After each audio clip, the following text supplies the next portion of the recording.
So we have our first Marvel film of 2025, Captain America Brave New World, starring Anthony Mackie and Harrison Ford in this kind of crime, drama, thriller, action movie. I'm going to be talking about a lot of things in this film and let you know my final rating and if you should go see this in the cinemas as well. Let's waste no further time and dive into this film. Let's talk about the characters in this film first. Anthony Mackie gives a solid portrayal of this new Captain America, kind of come to terms after the Falcon and the Winter Soldier TV show, and I felt like he had a lot of very good acting moments. Like, he really was putting in his top performance. Anthony Mackie's a pretty good actor in my opinion, so I enjoyed his performance here. Like, I thought he did a really good job. Harrison Ford, he was the standout by far. He did a sensational job as Thaddeus Ross, and I found like his character had a bit more layers to him as well. Like, he really kind of gave that to the character, I find. I just love Harrison Ford. He's getting a friggin' gold mine of money at the moment with all the films and projects he's doing at the moment. Holy shit. And there's other characters that I can't really talk about in case they're kind of spoilers, because people might not know about them because the trailer doesn't really give away much. It's quite vague. But I will say, the new Falcon, I found him quite irritating. His writing and dialogue and jokes, I just found his character like, I was like, no, I'm not there for you, man. I would rather you just be out of this film. Like, I didn't really like him in the Falcon TV show, and then here he was just kind of pushed in, and he was trying to be that comedic relief, and I was like, nah, I'm not here for it. Isaiah, he was quite good. They wanted you to care a lot more than you did about Isaiah, but yeah, I liked him, and I was like, yeah, I feel for him, but I really didn't really go head over heels like the film thought I was going to be. A few other characters I think were all quite good. I can't talk about them here. Like I said, I got to keep it vague just for the trailer because this is non-spoilers.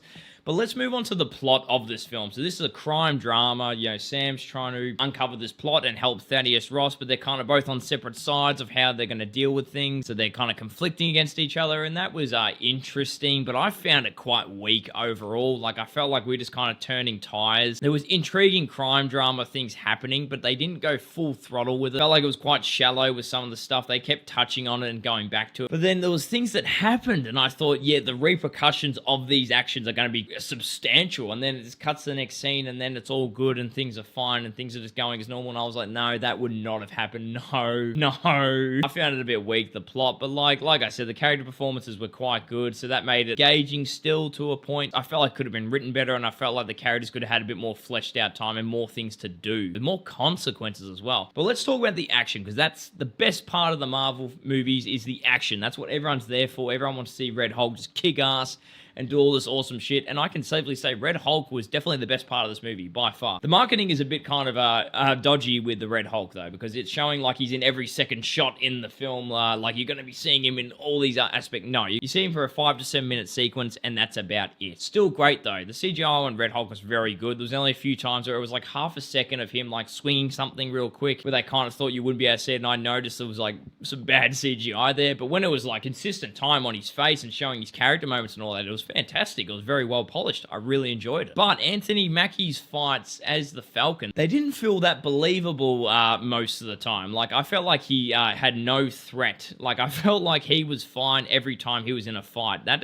was kind of established from the start of the movie, because he has a vibranium suit, right? He's fighting Red Hulk. He has to have a vibranium suit to absorb all that damage, because one hit as normal Sam or in that Falcon suit, he's dead. We saw it happen to the Abomination in the Incredible Hulk. He gets thrown by the Hulk without wearing anything, and he just gets every bone in his body broken. Like, he's destroyed. Naturally, he has to wear like this vibranium suit, which is really cool, and I really enjoyed the gadgets he had, but it felt like he was relying only on his gadgets. He had no danger with him, which is weird because he's fighting the Red Hulk, and like, I thought, yeah, he's going to get his ass kicked, but he doesn't really. And in every other sequence and action thing throughout the film, he doesn't really get his ass kicked or really badly hurt. Not that you need to, but just to make me feel a bit of danger for the new Captain America here. I just kept thinking, no, he'll be fine. He'll beat all these guys up, like, you know, and the choreography was fine. Like, I didn't think it was terrible, but I just didn't feel any danger or stakes here. Even when he was fighting the Red Hulk, I thought, no, he's been kicking ass this whole film. He's going to be fine. He's got the vibranium suit. He's all good. And that's not what I want from a situation like this. I want to feel a bit of danger, a bit of thriller aspects, especially that's what the tone of the film is going for, but I kind of felt none of that. And oh my God, there is a flight sequence when he's flying with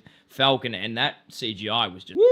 That was terrible, terrible, terrible stuff. But Red Hulk stuff good. Fights could have been better. They were well choreographed, but there was no tension, and I just felt like, no, Falcon can kick anyone's ass. Look out to Thanos, because if Thanos was coming around at this point, Falcon would smash him. And that's another thing with the writing and this film is the emotional moments and resonance. Like, Marvel films have some emotional driven character moments, and the film tries to do that here. Like I was saying with Thunderbolt Ross, they're trying to peel away layers for his character to deliver a bit more emotion here, but it just did not work. It fell flat, and tensions and things that happened with Sam Wilson, and like I said, I can't dive into sport, but it just wasn't emotionally resonating with me. I was watching it and going, yeah, that's emotional, I get that, yeah, that's sad, but I'm not feeling that. I'm not feeling that sadness. Wasn't hitting those chords like I thought it was, which is a bit disappointing. So overall, this film has really good acting. It has really good acting. All the portrayals are very good. The plot is kind of a bit all over the place. It doesn't really stick to one lane. It just has all these shallow kind of spreads of different things going on, and it just left me feeling like we were just kind of spinning tires, and this story kind of just came around in a circle, and I was like, oh yeah,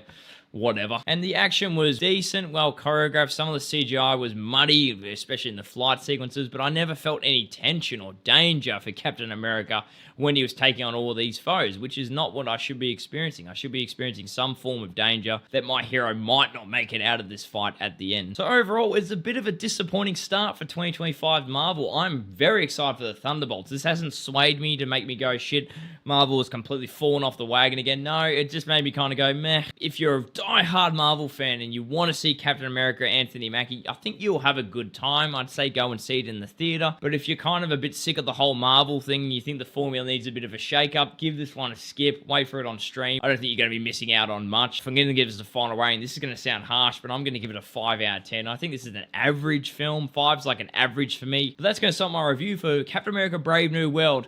What did you think of it? Have you seen it yet? Let me know in the comments, and be sure to like, share, subscribe, and all that rubbish. And I'll be sure to see you all on the next video. Mwah.